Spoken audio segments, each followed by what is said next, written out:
Dating as an Asian man in America, to put it simply, is not fun. You guys agree with this statement?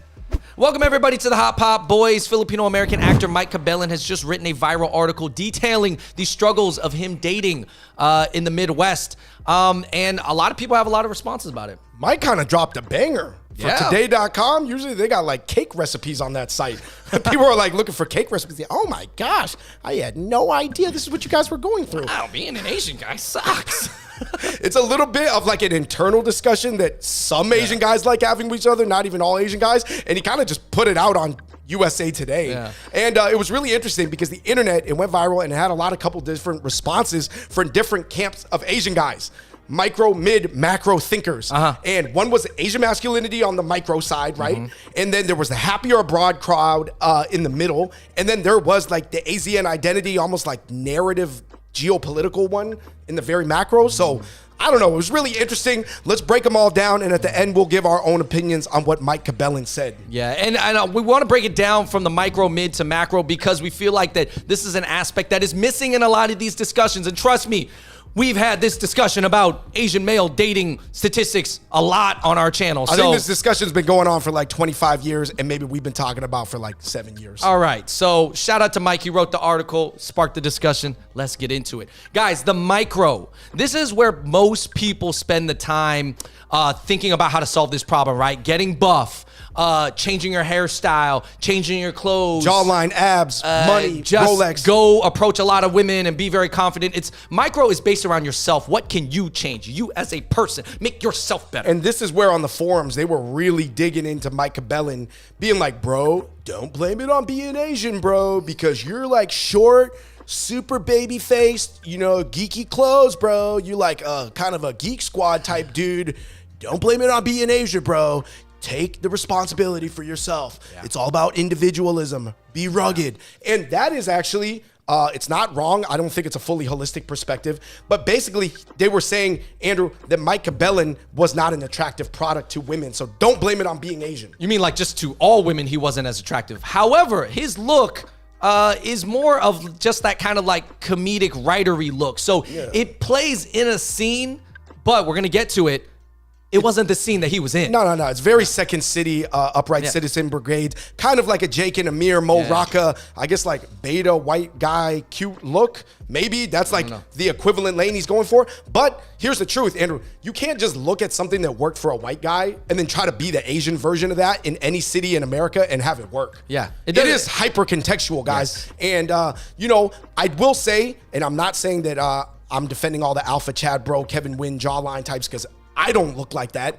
I got a baby face, but I will say that that's more conventionally able to get women in any city. Whereas the other ones, it's more like industry specific. Do you have that hipster writer, Williamsburg, Silver Lake City type town in the Midwest? Probably not, because the Midwest simply, maybe outside of like Northwestern University in Chicago, doesn't have that world. So if you're trying to play that world, and not only that, you're the B-grade Asian version, that's a pretty tough play. So that's on the micro level, right? That's why guys just say, be this buff alpha Chad bro. But here's the thing, Andrew. It is true that not everybody has the base level genetics to do the Kevin Wynn thing.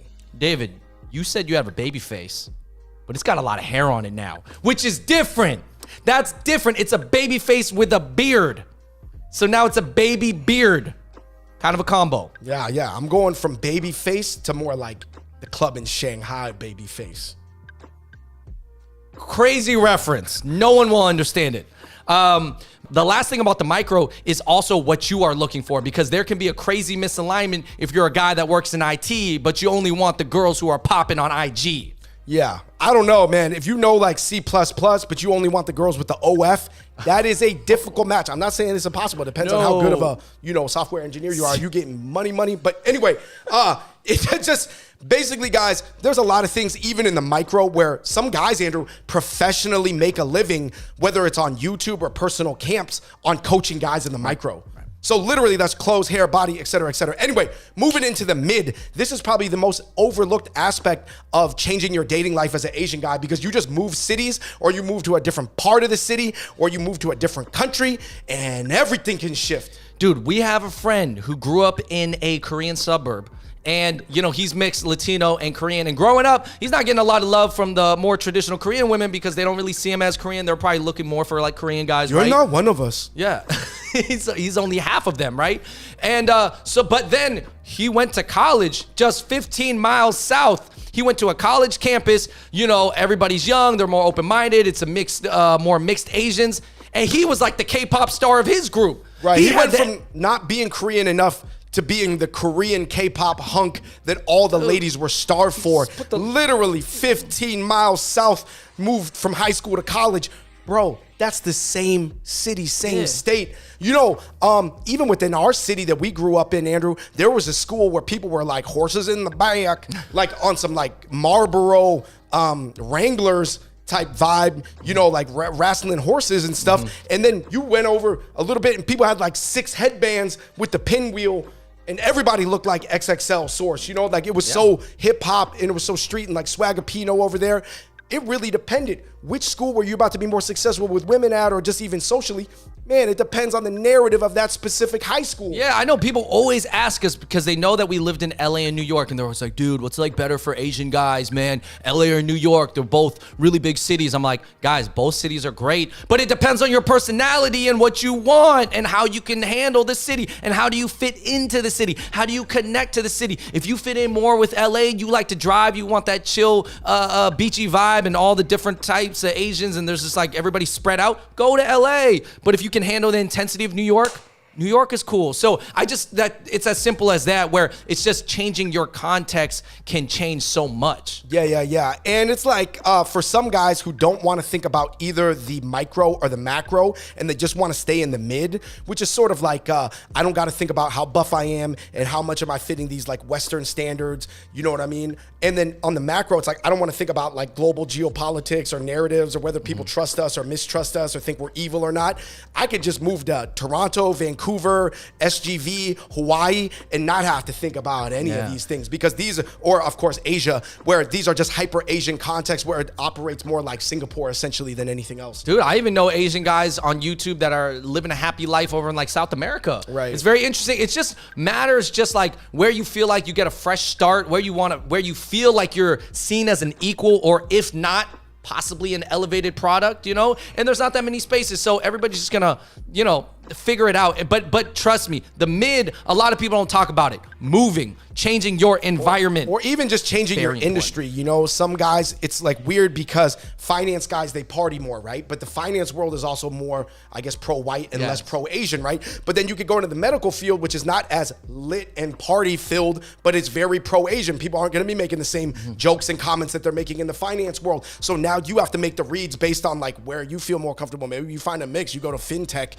which is like a hybrid between the two worlds. Basically, guys, you just got to understand the IQ here because I don't like to see the blanket statements that I see online. They just seem like way too far this way or way too far that way. There's no nuance, but the answer's usually in the middle. Anyway, we're going to move final to the last bird's eye view, Andrew, the macro.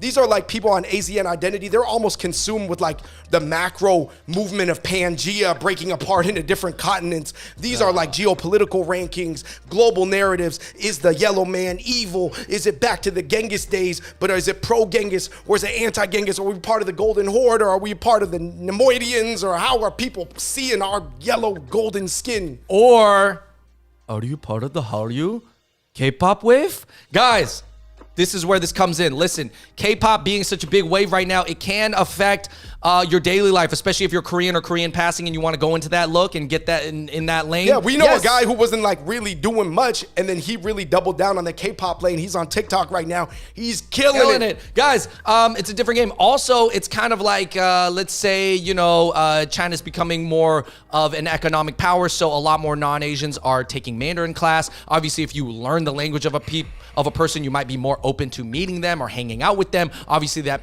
increases options for that. I know a lot of guys look at Eastern European women because they seem to be more open to Asians. Guys, these are all macro trends that you can actually not impact yourself as an individual, but you can ride the wave. Yeah, and I think it's really interesting because, to be honest, guys, you need all 3 levels. And I do think, by the way, macro thinking, like media representation is a lower form than like global narratives. Right. But I'll say this, to sum it all up, between the micro, which is like just focusing on yourself and what you're doing in the gym and on your like online Hinge profile, looking the best possible, to the mid, which is like the 300 to 500 people around you that you see every day, maybe that you don't even talk to, but that you just visually see. And then obviously to the macro, which is like, we're talking about the movement of like billions of peoples here and very powerful people. Andrew, everybody online that is an Asian guy giving advice to another Asian guy tends to focus on just one of these three things, but they actually all matter. Dude, I want to tell a couple stories, guys. Remember when Michael Jordan was the greatest basketball player ever, and then he quit to play baseball? He changed the sport, and he figured out, no, that wasn't my sport. I'm not that good at it. He didn't even make the major leagues. So changing sports can be better or worse. Now I have a success story. Yultron was an Asian guy rapper out of LA, and he wasn't getting a lot of shows as a rapper. Maybe he wasn't the greatest rapper, but he had a cool style, but really he just was not popping as a rapper. He switched and did EDM music, and he's a DJ now, and he's rocking crowds of like 10,000. He didn't even have to swap out all his drum kits on his like production but software. He looks the same. He didn't change his look. He just changed the game. He changed his environment. He changed what he was doing, and he changed his platform. Dude, you see it all the time in music, and you see it all the time in restaurants. Like sometimes a restaurant is too fusion-y to be in the authentic area. But dude, I'll just say this real quick. Hopefully this is going over people's heads. Wagamama, Andrew, is a really hyper-fusion Asian New York restaurant. Every time it is opened up in a diverse neighborhood where there's a lot of minorities, it always fails. The other day, I was there at Wagamama's in Midtown. It was packed. You could not even get in. There was so many white people trying to get a bowl of ramen next to pad thai. Oh, you know what I mean? Yeah, like, it's the restaurants, music. It's just about the packaging. It's so hyper contextual to the neighborhood you're in and the execution. Guys, think about, I think, and I want people like not to think about it in like a weird, like problematic way. I'm just saying, think of dating. It's like any other thing that you can study or figure out. There are skills that you can develop in dating, or there's like skills that you can develop, or you can change the game. You can tweak the game. You can change the way you play the game. You can change where you play the game. Guys, like there are so many solutions to attack this problem if you find it a problem. Yeah, I think the game is changing to the point of Mike Cabellin at the end of his article saying BTS is helping change a lot of larger narratives, and there's some trickle down. And, obviously some people are closer to the blast zone than others. I will say this. I think that a lot of life and achieving difficult things for people who aren't meant to do certain things, it's a lot like basketball. Isaiah Thomas has to work a lot harder and have much higher basketball IQ than JaVale McGee. Because JaVale McGee just got built with a lot of born competitive advantages that Isaiah Thomas doesn't have. He's got to make, Isaiah's got to even think about center of gravity and where to bump people on their hip just to move them out of the way, just to create some daylight to get his jumper off. JaVale doesn't have to think about any of that. Right. But it doesn't mean that IT can't be a better player than JaVale, but it meant that he had to put in that much more work into the gym and have that much more IQ coaches. And what I see sometimes online when Asian guys give other guys IQ coaching on like social reads, it's just very middle tier. Yeah, because it's not holistic. Also, when you're giving advice to people online, you don't know that much about them. Like sometimes they don't even know how you look. People are just writing one thing and then asking for a bunch of advice. So it's just strangers trying to analyze another stranger they don't know and give them advice. Specifically on Reddit. Yeah, right? and I'm just saying sometimes like you just have to give them the overview. Guys, these are the factors that are involved. Micro, who you are, how you look, and what you want.